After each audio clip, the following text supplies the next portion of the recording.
शहीदों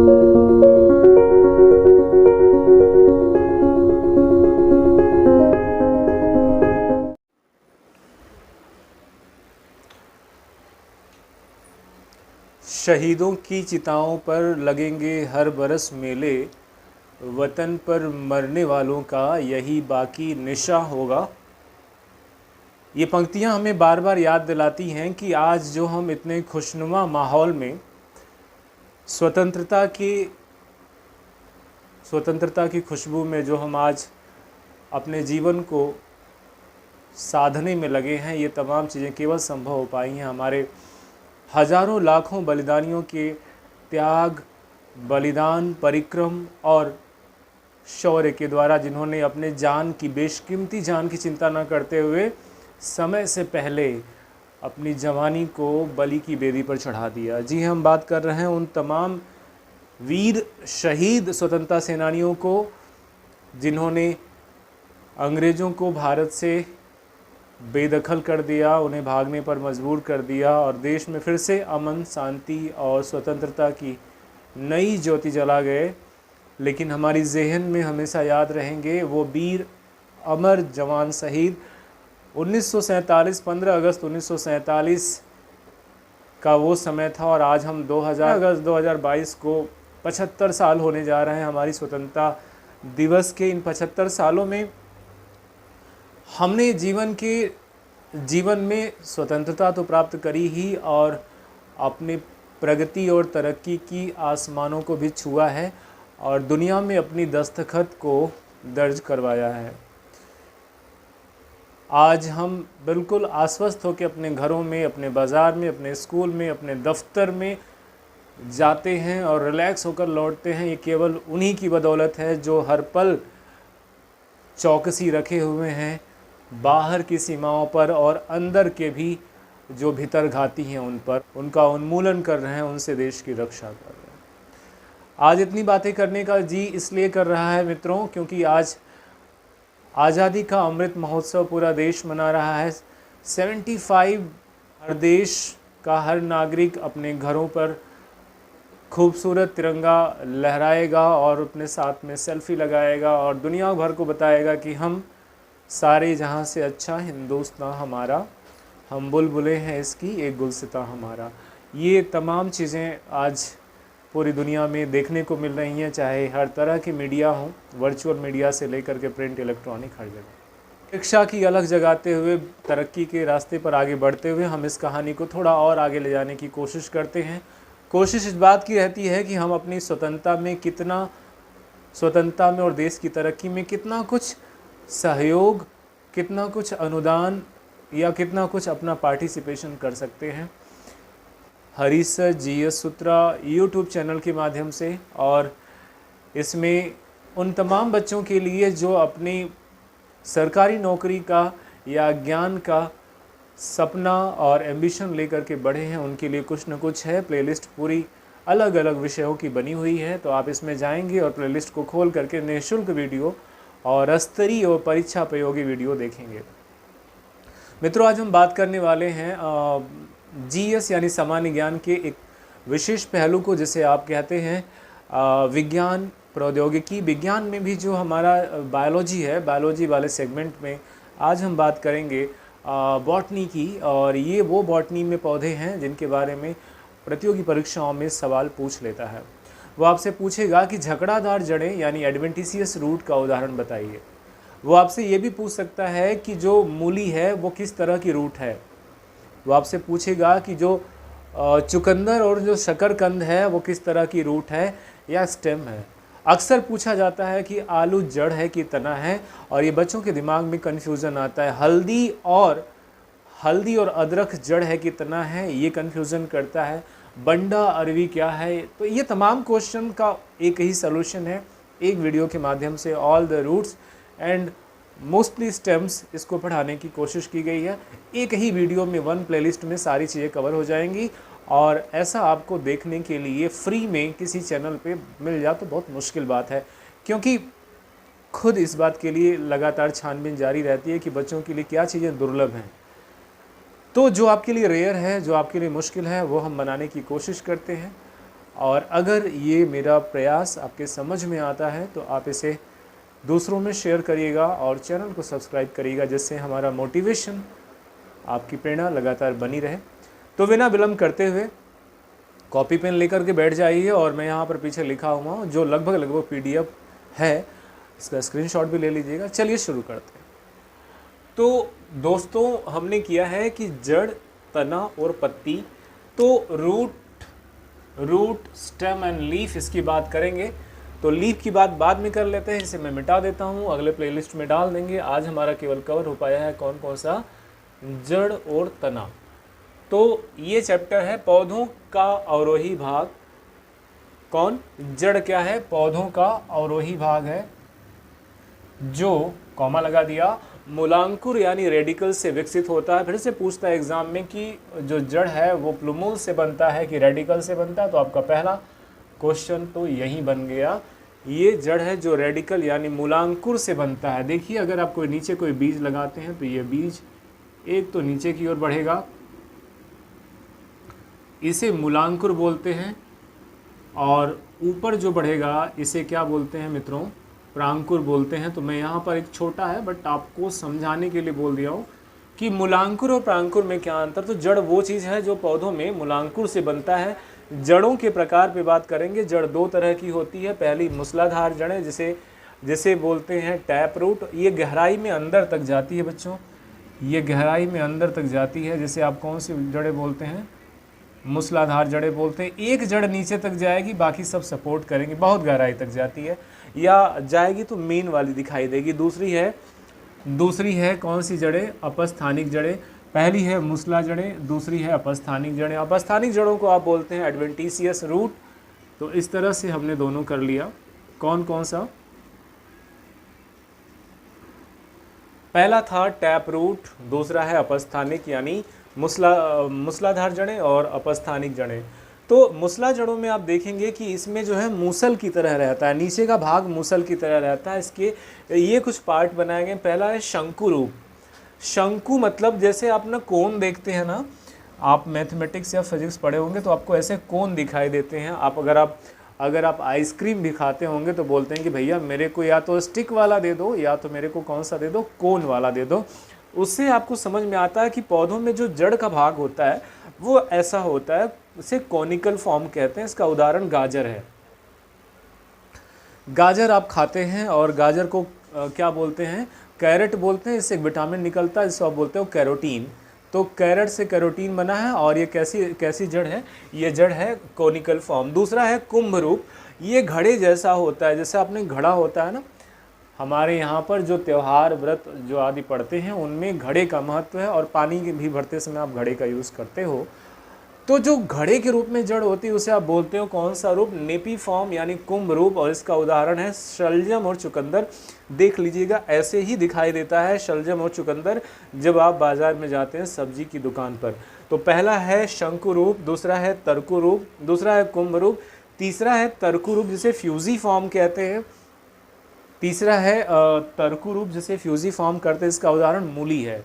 मूली जिसे आप रेडिश कहते हैं। रेडिश एक तरह की जड़ है, जैसे कि आपका कोनिकल फॉर्म है जिसका उदाहरण गाजर है। दूसरा कौन सा है, दूसरा है नेपी फॉर्म। नेपी फॉर्म का उदाहरण आपका शलजम और चुकंदर है। तीसरा है कौन सा, फ्यूजी फॉर्म। फ्यूजी फॉर्म का उदाहरण आपका मूली है। मूली को रेडिश कहते हैं। और इसमें एक जड़ आती है न्यूमेटोफोर यानी जिसे बोलते हैं श्वसन जड़ें। तो श्वसन जड़ें होती हैं, आर्द्रताग्राही जड़ें होती हैं, और ये पाया जाता है मैंग्रोव में। आपने देखा होगा कि जो सुंदरबन डेल्टा है वहाँ पे जितने भी पेड़ हैं उनकी जड़ें कैसी होती हैं, न्यूमेटोफोर होती हैं, श्वसन जड़ें होती हैं। क्योंकि पानी में नमक मिला होता है, उसमें ऑक्सीजन कम होता है, तो जड़ें ऐसे बाहर निकल आती हैं सांस लेने के लिए। इसके बाद ये पहला वाला हो गया। दूसरा वाला जो बी पार्ट है अपस्थानिक जड़ें, इसको हमने यहाँ पर लिख रखा है। अपस्थानिक जड़ों को हमने यहाँ लिख रखा है। अब आप देखिए कि जो अपस्थानिक जड़ें हैं यानी कि जिसे आप एक जगह से कई जड़ें निकलती हैं। अपस्थानिक जड़ों को अगर हम समझेंगे तो मेन जंक्शन से ही कई चीज़ें निकल जाती हैं, कोई विशेष जड़ सीधे नीचे नहीं जाती है। इस तरह के रूप हमारे सामने दिखाई देंगे। तो पहला है आरोही मूल जिसे क्लाइंबिंग रूट कहते हैं। आरोही मूल में मतलब ये आरोहण करता है। अगर आपने पान का पेड़ देखा होगा, पेड़ नहीं होती, झाड़ी होती है।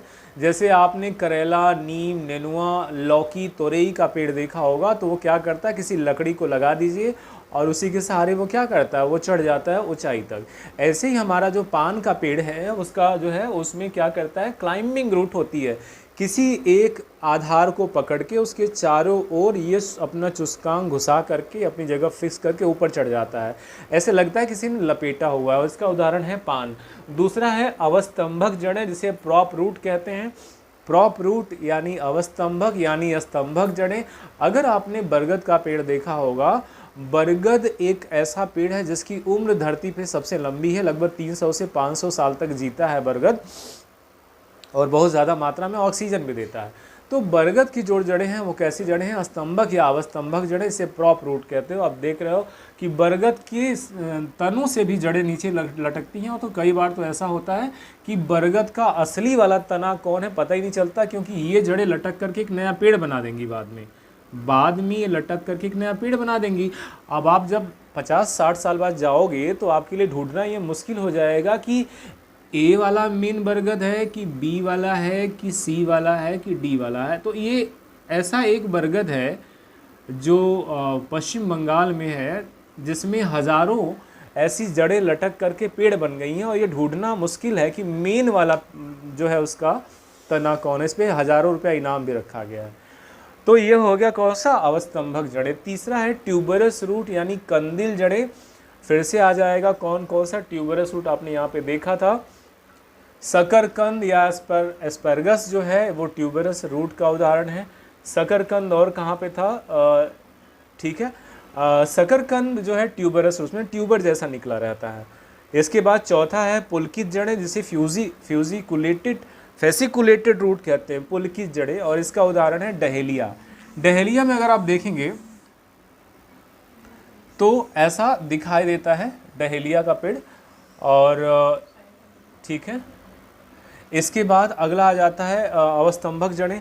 एक तो होता है अवस्तंभक जड़ें और एक होता है स्तंभ जड़ें, ठीक है। तो ये दोनों एक जैसी होती हैं। ये मक्का स्तंभ जड़ें, मैं इसको लिख दूँ थोड़ा सा अलग हो जाएगा, ये स्टिल्ट रूट है, ये प्रॉप रूट है। ये मक्का उक्का में आप देखेंगे तो गन्ने जैसा ही मक्का होता है, लेकिन बगल से ऐसा निकला रहता है और ये नीचे से एंकरिंग करता है। तो ये मक्का हो गया और गन्ना हो गया स्तंभ जड़ों का उदाहरण।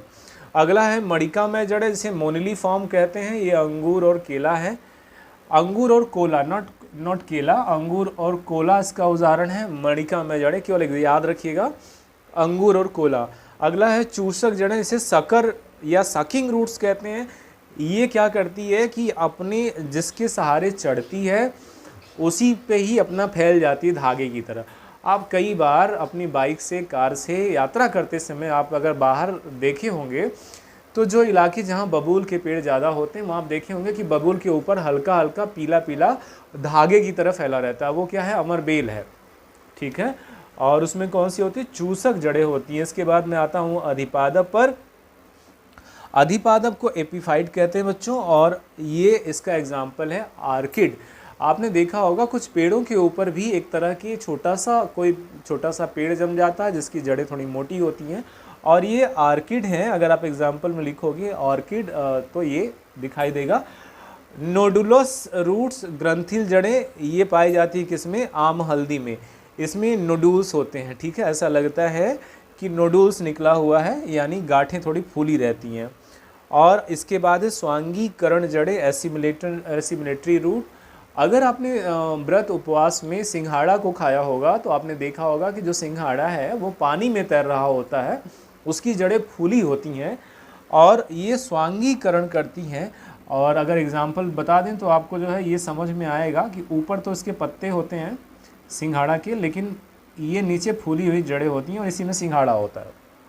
तो इस तरह से लगभग 9 प्रकार की जड़ें, आरोही मूल जिसे क्लाइंबिंग बोलते हैं, पान उदाहरण है। अवस्तंभक जड़ें जिसे प्रॉप रूट बोलते हैं, बरगद उदाहरण है। ट्यूबरस जड़ें जिसे कंदिल जड़ें कहते हैं, शकरकंद एस्परगस उदाहरण है। पुलकित जड़ें जिसका उदाहरण डहेलिया, स्तंभ जड़ें जिसका उदाहरण है मक्का और गन्ना। मणिका में जड़ें जिनका उदाहरण है मोनली फॉर्म, इसका उदाहरण क्या है, अंगूर और कोला है। चूषक मूल जिसको सकिंग रूट्स कहते हैं, इसका उदाहरण अमरबेल और चंदन है। अधिपादप जड़ें जिन्हें ऑर्किड कहते हैं, इनका आप जानते हैं अधिपादप होता है, ठीक है, ये आंशिक परजीवी भी होता है, आपसे देख लीजिएगा। नोडुलस रूट यानी ग्रंथिल जड़ें, इसको मोनीलोटस का उदाहरण है। आम हल्दी उदाहरण है। और स्वांगीकरण जड़ें 10वीं या 9वीं है, इससे सिंघाड़ा और टीनोस्पोरा उदाहरण। ये तो हो गई जड़ों के बारे में। यहाँ नीचे हमने कुछ तना के बारे में बात किया है। तो मैंने यहाँ बताया था कि जो चीज़ मूलांकुर से निकलती है वो जड़ होती है, और जो प्रांकुर से निकलता है वो तना होता है। तो स्टेम के बारे में बात करते हैं कि ये प्लूमूल से बनता है, और जो तने होते हैं ये भूमिगत तने होते हैं। इनके कितने प्रकार होते हैं? तो पहला होता है कंद। कंद का उदाहरण है आलू। दूसरा है धनकंद जिसको कॉर्न कहते हैं, इसका उदाहरण है बंडा और केसर। तीसरा है शल्ककंद जिसे बल्ब कहते हैं, प्याज और लहसुन। और इसके बाद चौथा उदाहरण है प्रकंद जिसे राइजोम कहते हैं, इसका उदाहरण है हल्दी और अदरक। प्रकंद का उदाहरण क्या है बच्चों?